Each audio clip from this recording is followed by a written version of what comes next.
The triple option is one of the most interesting systems to watch in college football. The way it can slow down a game and make an inferior team equal, who are large underdogs, to looking back in the 90s and Nebraska dominating with the offense, and now the service academies having seemed to build a special tradition around it. Every year, we all huddle around our TVs to watch the Army-Navy game to watch a technical masterpiece. But why do the service academies run the triple option, and why is the stigma around it wrong? In this video, I will answer both those questions along with much more.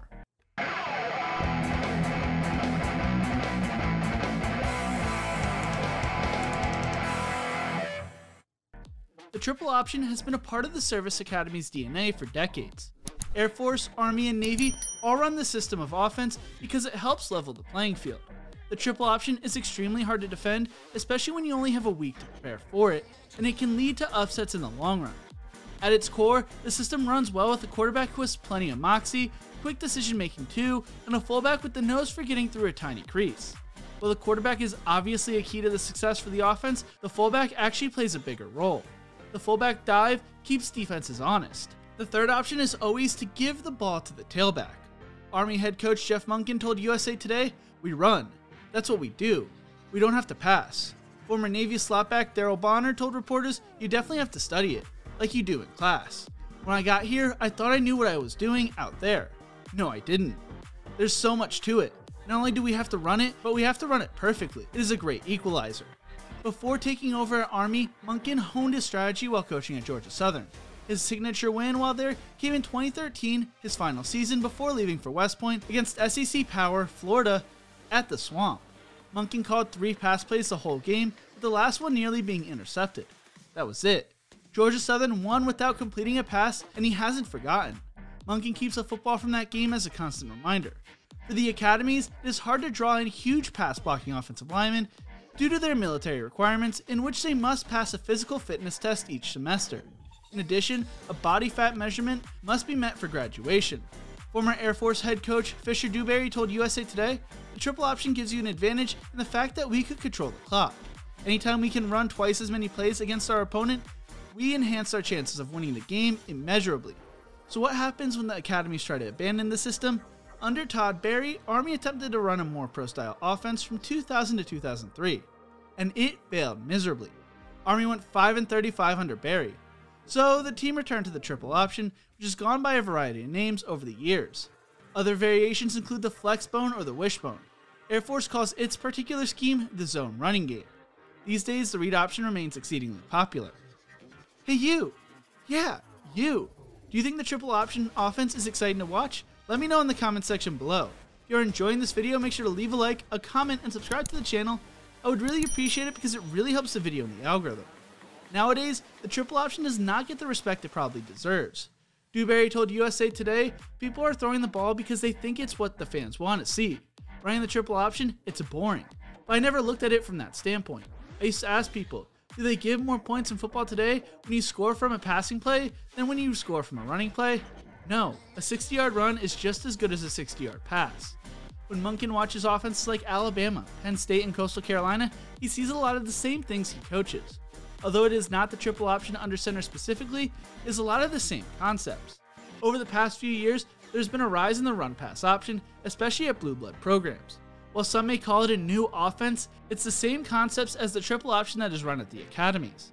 Although they are the same concept, the academy coaches don't get the same respect as other offensive minds, especially when it comes to different college coaching openings. Nicole Albrecht from The Athletic writes, "Traditional triple option backgrounds face a stigma that often keeps them from Power 5 opportunities, even as they string together winning seasons. Monken's Army teams have won 8 or more games in 5 of the last 6 years. Troy Calhoun is about to take his 11th Air Force team in 15 seasons to a bowl game. Navy has been down as of late, but Ken Niumatalolo has coached 2 teams that won 11 games, including their bowl games, since the midshipmen joined the AAC in 2015. An agent told Nicole, "It's considered an old style of football.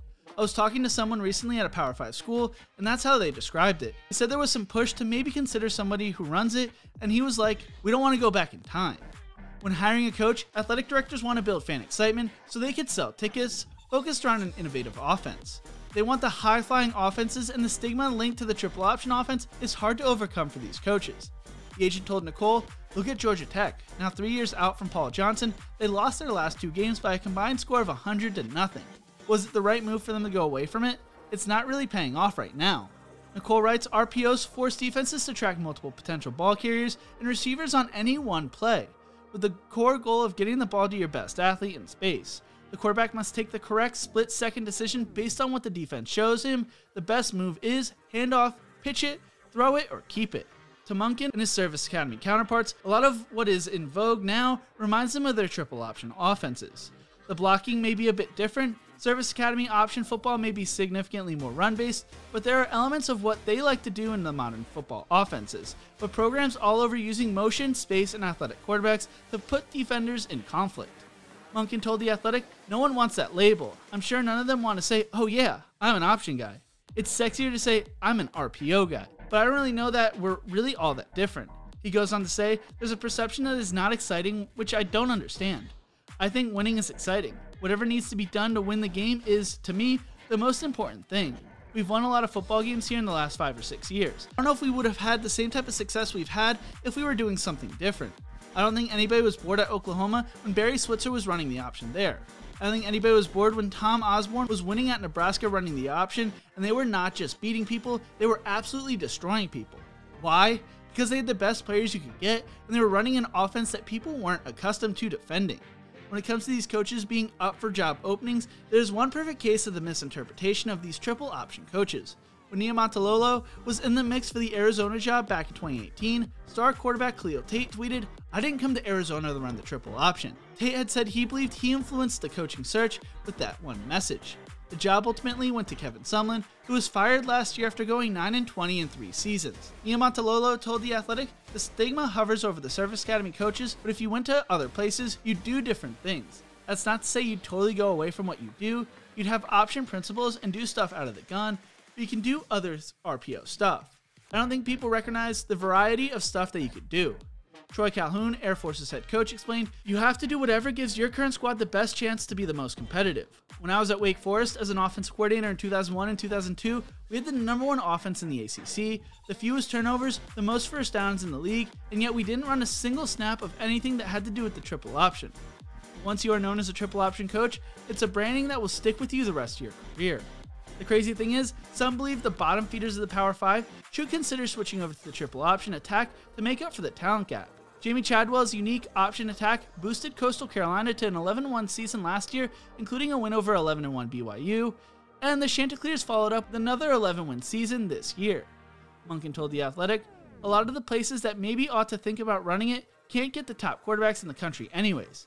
So, go get the best athlete who plays quarterback in the country, who everybody else is recruiting as a defensive back.